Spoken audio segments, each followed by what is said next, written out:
Supreme Commander Trasvor leaned back in his command chair, 6 appendages drumming simultaneously against the polished surface of his desk. The announcement had been broadcast across every channel in the galactic hegemony, from the core worlds to the furthest colonial outposts. 3 human generals, captured during the assault on Proxima Station, would face public execution. "Are you certain this is wise, Supreme Commander?" asked Admiral Pelzar, her scaled brow furrowed with concern. "The humans have proven unpredictable." Traz snorted, a wet, bubbling sound that echoed through his breathing apparatus. "Unpredictable? They are vermin with primitive technology and an inflated sense of importance. This execution will break their spirit and end this irritating rebellion." I watched from my position as senior intelligence analyst, saying nothing. The Supreme Commander had never valued my input, and today would be no different. My name is Zarl Ven, and I had spent 27 cycles studying humans. Precisely 26 cycles more than anyone else in this room. "The execution platform has been prepared, Supreme Commander," reported General Dre. "Full-spectrum broadcasting to all systems. The humans will witness the price of defiance." "Excellent," Traz purred. "Security! Triple redundancy force fields, 4 platoons of elite guards, and aerial surveillance drones. Nothing will go wrong." I suppressed a laugh. Oh, how I wanted to tell them, "Nothing will go wrong" when dealing with humans. That phrase alone was practically an invitation for disaster. "Senior Analyst Ven," Traz suddenly called, his compound eyes swiveling toward me. "You have been uncharacteristically silent. Share your thoughts." All eyes in the war room turned to me. The request wasn't genuine interest, in my opinion. It was a trap. Traz enjoyed putting subordinates on the spot, watching them squirm. "Supreme Commander," I began carefully, "the humans have a saying, 'Beware of Greeks bearing gifts.'" Traz's breathing apparatus wheezed as he laughed. "What nonsense is this? Greeks? Gifts? We are executing their generals, not accepting presents." "It's from their history, sir. The Greeks were a human civilization that—" "Spare me your xenoanthropology lecture," Traz interrupted.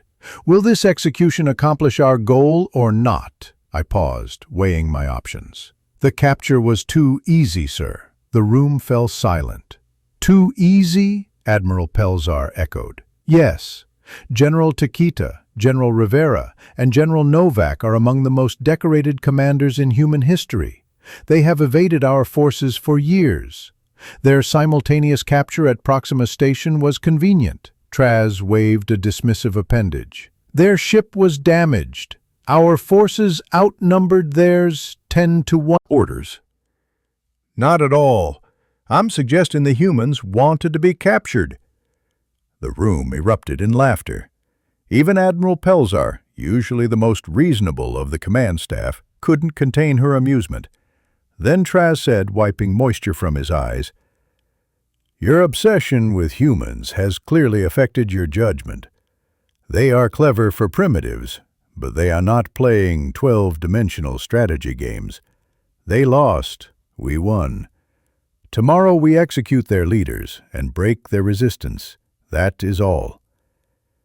I nodded and retreated into silence. There was no point arguing further. The execution would proceed regardless of my concerns. After the meeting adjourned, I returned to my quarters and pulled up the security footage from the prisoners' cells. The 3 generals shared adjacent containment units, separated by energy barriers designed to prevent communication.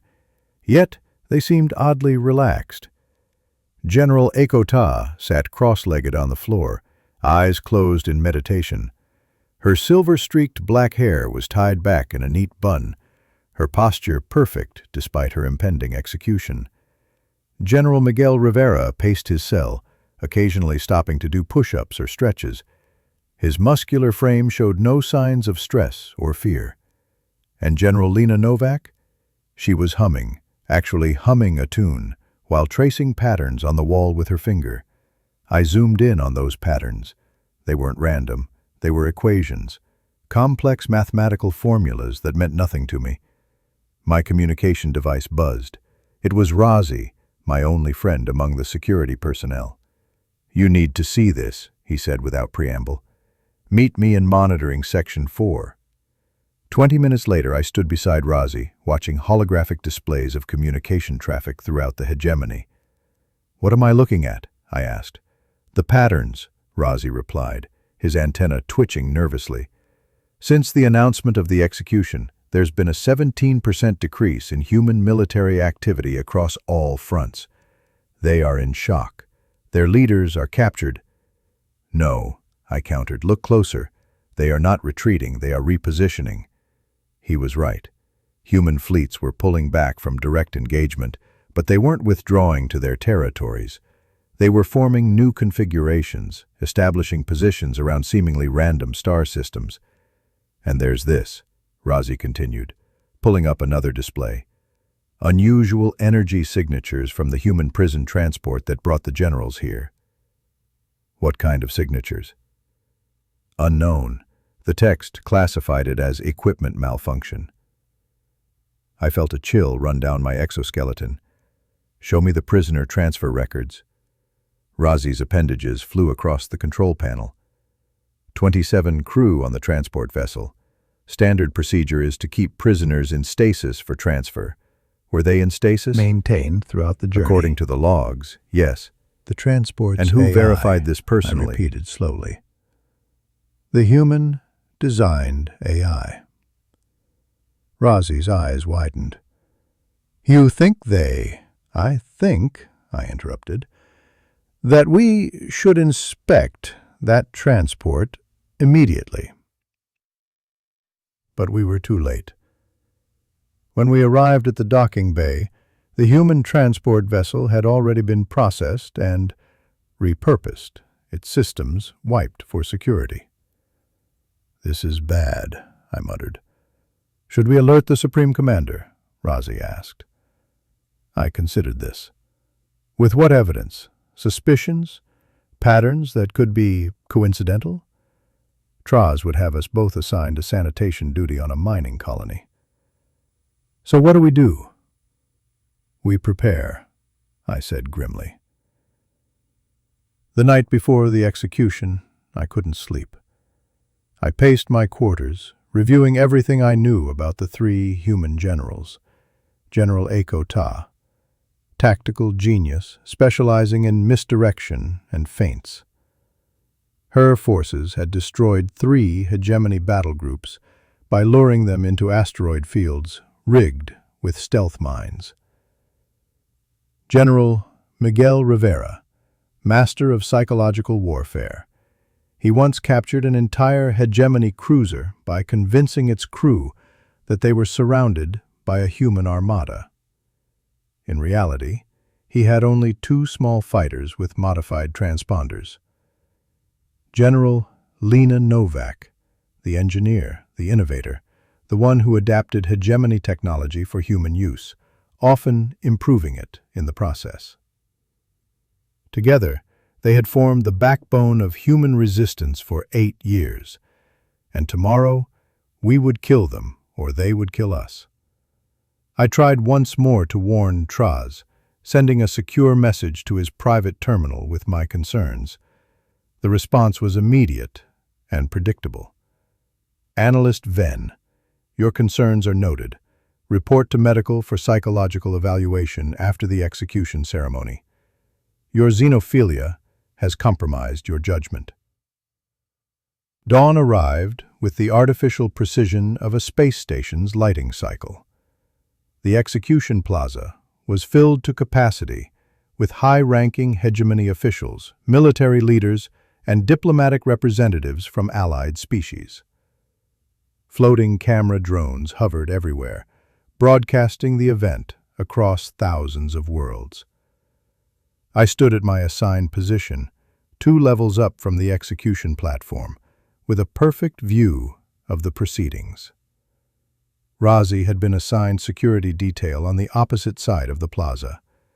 We exchanged glances briefly before focusing on our duties. The prisoners were brought out to tremendous jeers and shouts from the assembled crowd. The hegemony had spent decades teaching its citizens to hate humans, and today that hatred was on full display. Maintained throughout the journey. The transport's AI, I repeated slowly. The human-designed AI. Razi's eyes widened. You think they... I think, I interrupted, that we should inspect that transport immediately. But we were too late. When we arrived at the docking bay, the human transport vessel had already been processed and repurposed, its systems wiped for security. This is bad, I muttered. Should we alert the Supreme Commander? Razi asked. I considered this. With what evidence? Suspicions? Patterns that could be coincidental? Traz would have us both assigned to sanitation duty on a mining colony. So what do we do? We prepare, I said grimly. The night before the execution, I couldn't sleep. I paced my quarters, reviewing everything I knew about the three human generals. General Eko Ta, tactical genius, specializing in misdirection and feints. Her forces had destroyed 3 hegemony battle groups by luring them into asteroid fields rigged with stealth mines. General Miguel Rivera, master of psychological warfare. He once captured an entire hegemony cruiser by convincing its crew that they were surrounded by a human armada. In reality, he had only 2 small fighters with modified transponders. General Lena Novak, the engineer, the innovator, the one who adapted hegemony technology for human use, often improving it in the process. Together, they had formed the backbone of human resistance for 8 years. And tomorrow, we would kill them, or they would kill us. I tried once more to warn Traz, sending a secure message to his private terminal with my concerns. The response was immediate and predictable. Analyst Venn, your concerns are noted. Report to medical for psychological evaluation after the execution ceremony. Your xenophilia has compromised your judgment. Dawn arrived with the artificial precision of a space station's lighting cycle. The execution plaza was filled to capacity with high-ranking hegemony officials, military leaders, and diplomatic representatives from allied species. Floating camera drones hovered everywhere, broadcasting the event across thousands of worlds. I stood at my assigned position, 2 levels up from the execution platform, with a perfect view of the proceedings. Razi had been assigned security detail on the opposite side of the plaza. We exchanged glances briefly before focusing on our duties. The prisoners were brought out to tremendous jeers and shouts from the assembled crowd. The hegemony had spent decades teaching its citizens to hate humans, and today that hatred was on full display. General Tiada walked with dignified grace, her head held high. General Rivera followed, occasionally winking at hegemony officials as he passed, causing them to recall. Approached, his ceremonial armor gleaming under the harsh lights. Humans, his amplified voice boomed across the plaza and beyond, to all watching across the galaxy. You have been found guilty of crimes against the galactic hegemony. Terrorism, insurrection, defiance of the natural order. Do you have any final words before sentence is carried out? General T spoke first. We thank you for this opportunity, Supreme Commander. Traz tilted his head, clearly not expecting gratitude. General Rivera continued. You have done exactly as we hoped. You gathered your leaders, broadcast your supremacy. General Novak finished, and brought us exactly where we need to be. Traz's breathing apparatus hissed with amusement. And where is that, human? At the end of your primitive lives. General T smiled. At the beginning of yours. Then she said something in the human language known as Japanese. It sounded like Sakura Blossom. Immediately, alarms began blaring throughout the station. The force fields around the execution platform flickered and died. The restraints holding the three generals snapped open simultaneously. "What is happening?"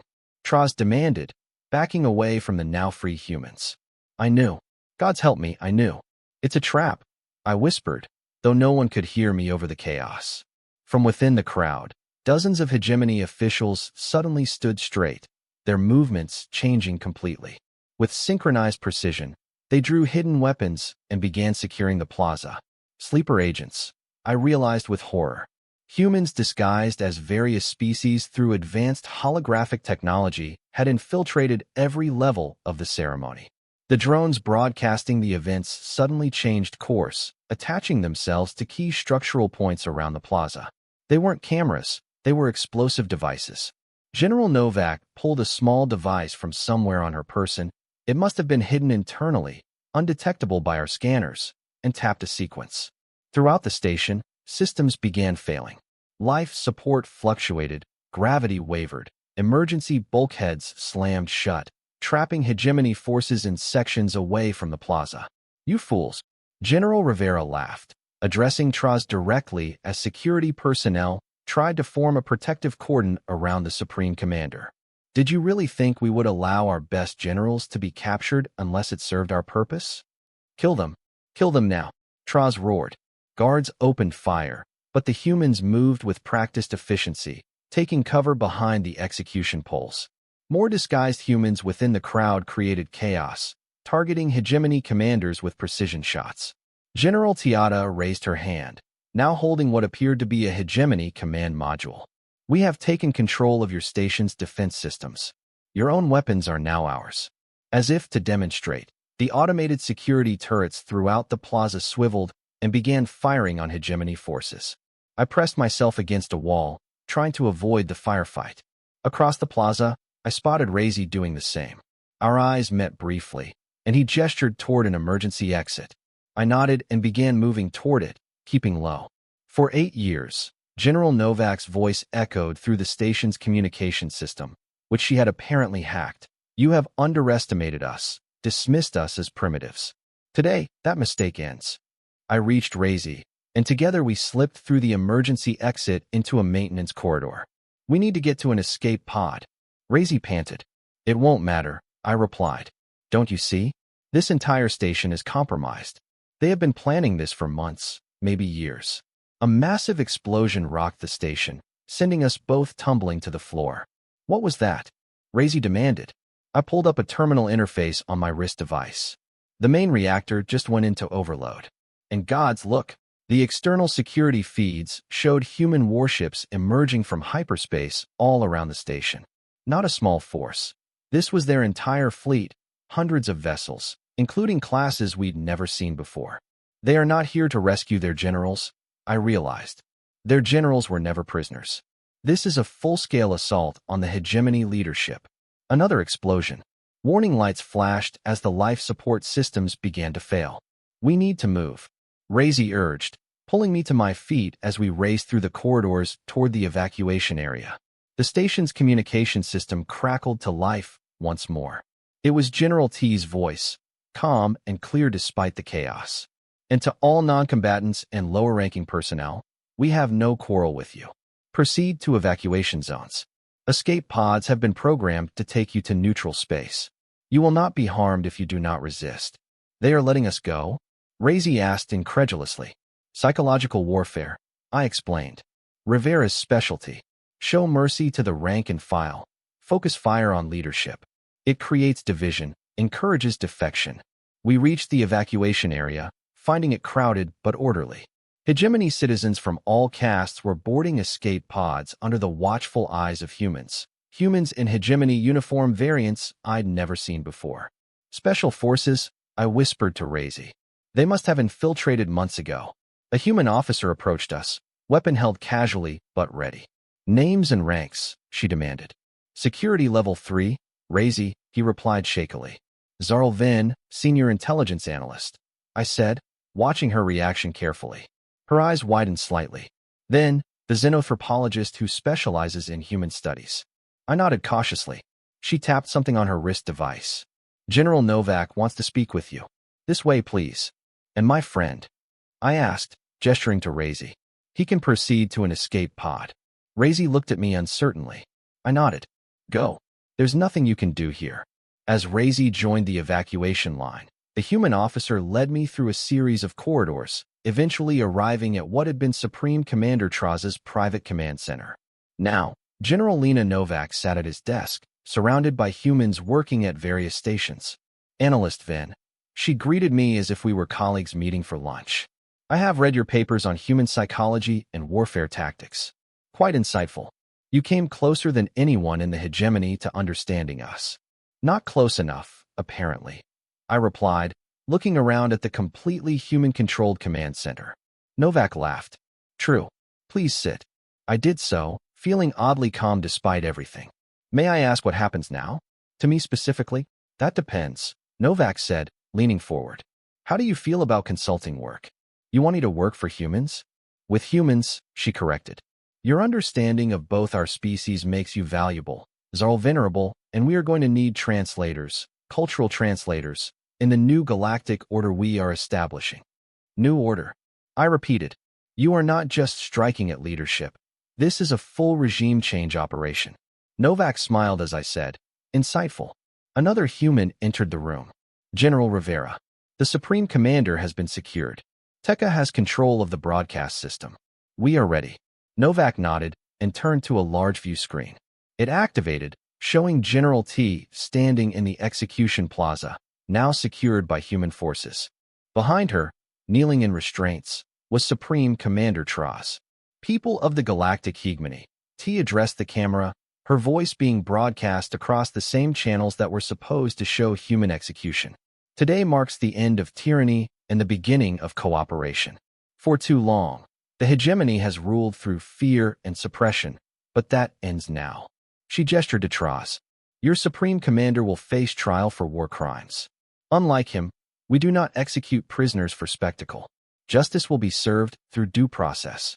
The camera panned out, showing dozens of captured hegemony officials. To all hegemony forces, stand down. Your central command has fallen. We have control of the defense networks and communication relays. Further resistance will only lead to unnecessary casualties. The broadcast continued, but I turned to Novak. You planned this for years. Since the day the hegemony declared humans unworthy of galactic citizenship, she confirmed. We knew we couldn't match your technology immediately or your numbers. So we adapted, infiltrated, learned, waited. And now, why now? Rivera interjected. We dismantle the caste system that has kept dozens of species under hegemony control. We establish a federation based on equality and cooperation. That sounds suspiciously noble, I remarked. Novak laughed. Humans contain multitudes, analyst venerable, vengeful and merciful, cruel and kind. But above all, we value freedom, for ourselves and others. And if I decline your job offer? Then you will be processed with other non-combatants and released to neutral space with sufficient resources to start over, Rivera said simply. As I said, we are not the hegemony.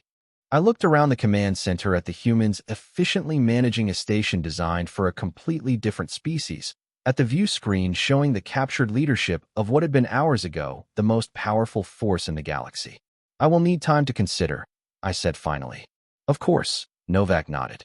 But not too much time. The galaxy is changing rapidly, Zarl venerable, and personally, I'd rather have you with us than against us. As I was escorted back to the evacuation area, I couldn't help but reflect on the irony. The execution meant to break human resistance had instead broken the hegemony. The trap meant for humans had been the hegemony's own arrogance. And as my escape pod launched, I wondered what this new galactic order, forged by the very species the hegemony had scorned, would truly be like.